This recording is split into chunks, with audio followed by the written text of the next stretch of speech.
Bonjour, je suis Philippe Massoubre et bienvenue sur le blog expertcomptableenligne.fr. J'aimerais vous parler aujourd'hui du double statut de micro-entrepreneur et de gérant ou de PDG de société et en fait vous parler des avantages et des limites de ce double statut. Alors, vous pouvez être auto-entrepreneur et donc bénéficier, si vous avez moins de,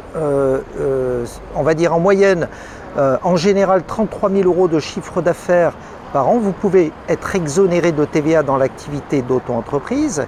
et à côté avoir par exemple une activité qui elle rentre dans le cadre, on va dire, des impôts et taxes généraux, l'impôt sur les sociétés, les charges sociales classiques,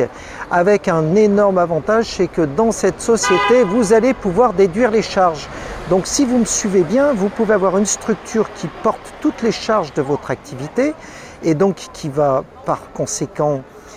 pouvoir déduire l'ensemble de ces charges, alors qu'en auto-entreprise, on ne peut rien déduire. Donc vous faites porter les charges par la société et corrélativement, vous avez l'activité d'auto-entrepreneur à côté qui est une activité net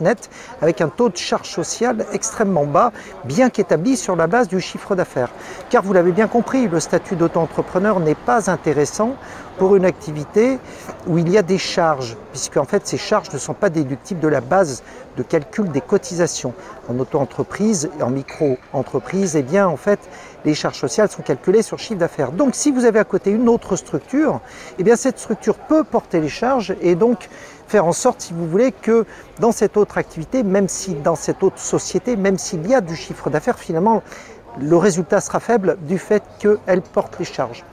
Donc on peut effectivement avoir un intérêt à avoir deux structures, auto-entreprise et société. Par contre, il est important de savoir que l'administration n'apprécie pas que vous ayez la même nature d'activité dans les deux entreprises, car à ce moment-là, il peut s'agir d'un abus de droit. Donc ce qui est important de savoir, c'est qu'il faut arriver à dissocier deux activités différentes. Par exemple, si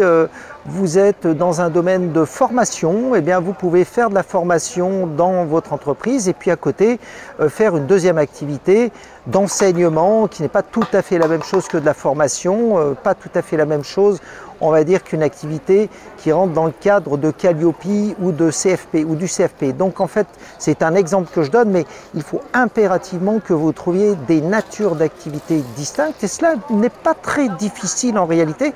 car la nomenclature des codes d'activité en France est extrêmement large. Mais attention, il faudra quand même veiller à ne pas prendre l'administration pour des imbéciles et donc avoir la même activité des deux côtés sous couvert d'exonération de TVA et sous couvert de faire porter les charges par une structure, par une société. Donc attention à l'abus de droit. Mais dans la mesure où vous avez deux activités distinctes ou suffisamment distinctes pour faire l'objet de deux codes APE ou deux codes NAF, dans ce cas-là, ne vous privez pas de la possibilité d'avoir à la fois une auto-entreprise et une société pour vos économies personnelles. Excellente journée à vous, je vous dis à très bientôt, c'était Philippe Massoubre pour le blog expertcomptableenligne.fr.